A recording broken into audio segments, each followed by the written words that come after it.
Olá pessoal, tudo bem? KWG? Vim para mais um vídeo para vocês. E pois é pessoal, domingo, né? Hoje é dia de trazer um pouco mais de informação para vocês aqui, né? Sempre lembrando, né pessoal, no meio da semana eu sempre trago os fatos que estão acontecendo no momento, né? Trago com muito mais profundidade para vocês aqui, né? Numa linguagem bem simples aqui, beleza? E geralmente no fim de semana, de domingo, eu ponho um vídeo diverso aqui, né? Sempre tentando trazer um pouco de história, conhecimentos, curiosidades, né? E até mesmo um pouco de reflexão aqui. Beleza, pessoal? É isso. Então, hoje a gente vai mergulhar numa história de uma única ideia, né? Que sozinha virou de cabeça para baixo tudo que a gente entendia sobre a vida na Terra, né? O que a gente vai ver agora é quase uma investigação de detetive, né? Vamos seguir os passos de Charles Darwin, né? Entender como a teoria dele reescreveu os livros de biologia. E tudo começa aqui, pessoal, num rabisco no caderno de 1837, né? Um jovem cientista desenhando uma ideia, né, que era, para a época, totalmente radical, a de que toda forma de vida está conectada, né? Com galhos de uma mesma árvore partindo de um ancestral em comum. Esse cientista era Charles Darwin, né? O protagonista da nossa história aqui, o homem movido por perguntas gigantescas, tipo, por que existem tantos seres vivos diferentes, né? Como é que eles surgiram no planeta? E no fim das contas, qual é o nosso lugar nisso tudo?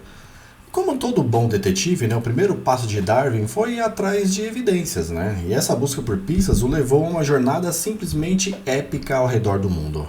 A investigação dele aconteceu a bordo do navio HMS Beagle, né, que é uma viagem que demorou 5 anos aí, né? Mal sabia ele que essa expedição não só mudaria a cabeça dele, mas o futuro do mundo inteiro, né? A primeira grande pista, pessoal, apareceu lá na Patagônia. Ele encontrou fósseis de tatus, né, que eram do tamanho de um fusca, e preguiças gigantescas também. O mais incrível é que eles eram muito parecidos com os bichos bem menores que viviam ali naquela mesma região. Era uma conexão clara ali entre o passado e o presente. Mas as pistas mais famosas, né, sem dúvida, vieram de Galápagos. Ele percebeu que os cascos das tartarugas, até os pássaros, mudavam de uma ilha para outra. Era como se a natureza estivesse esculpindo cada criatura para se encaixar perfeitamente no seu ambiente, né? A mudança estava acontecendo bem ali, na frente dele. Então, com todas essas pistas na bagagem, Darwin voltou para a Inglaterra. E ele sentia que tinha a resposta para um mistério, né? Mas revelar essa verdade era um risco muito grande. Um risco que o levou a um longo período de silêncio ali, né? Pensa só, no século XIX, a ideia que dominava era o fixismo, né? Era o que a igreja e a ciência da época falavam, né? Que a espécie foram criadas do jeito que são e nunca mudam. Falar em evolução era quase uma heresia, né? Era comprar uma briga muito séria. E com medo de acabar com a própria reputação, Darwin guardou tudo para si. Foram 2 décadas trabalhando em segredo, aí, enchendo o caderno e mais cadernos com anotações, só refinando o argumento dele. Ele vivia literalmente uma vida dupla, né? Em público ele era um cientista respeitado, pai de família, né? Mas em particular ele estava construindo uma teoria que ele sabia que tinha um poder de abalar as estruturas da sociedade, né?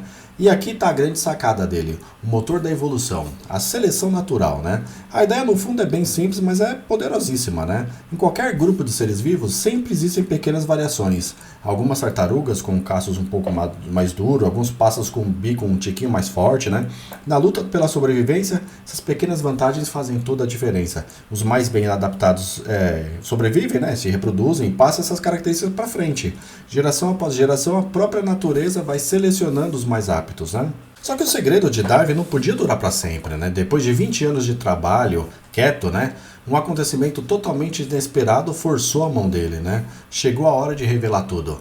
E o que destravou tudo isso, pessoal, foi uma carta, né? Em 1858, Darwin recebeu uma correspondência de um naturalista mais jovem, né? Chamado Alfred Russel Wallace, que estava lá do outro lado do mundo. Imagina o choque de Darwin ao ler aquela carta, né? Wallace descrevia por conta própria a mesmíssima teoria da seleção natural. Darwin viu 20 anos nesse secreto, né? Virar só anotações de rodapé, né? E aí os amigos de Darwin agiram rápido, né?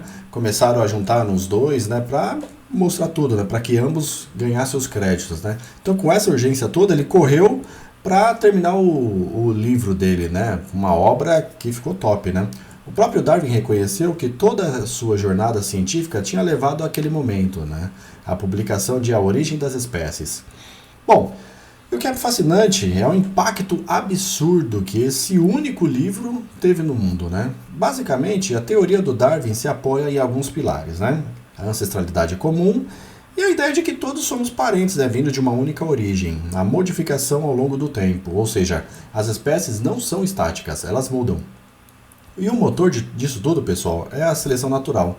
E junto essas ideias redefiniram completamente o lugar da humanidade no mundo, né? A reação foi imediata e foi intensa, né? O livro virou um best-seller, mas também dividiu a sociedade. De um lado, gente celebrando as ideias, do outro, gente atacando ferozmente, né? Darwin se tornou o centro de um debate que, na verdade, dura até hoje. Então, para a gente amarrar tudo, a jornada de Darwin nos mostrou que toda a vida está conectada, né? Que viemos de um ancestral em comum. Vimos que as espécies mudam e se adaptam, né, ao longo de um tempo imenso, e que esse processo é guiado pela seleção natural. Darwin nos deu um novo mapa, né, das nossas origens, e saber que fazemos parte dessa imensa e interconectada árvore da vida nos dá não só um conhecimento, mas também uma tremenda responsabilidade pelo futuro. Porque se agora a gente sabe de onde a gente veio, a grande pergunta que fica é: como vamos escolher os nossos caminhos daqui para frente?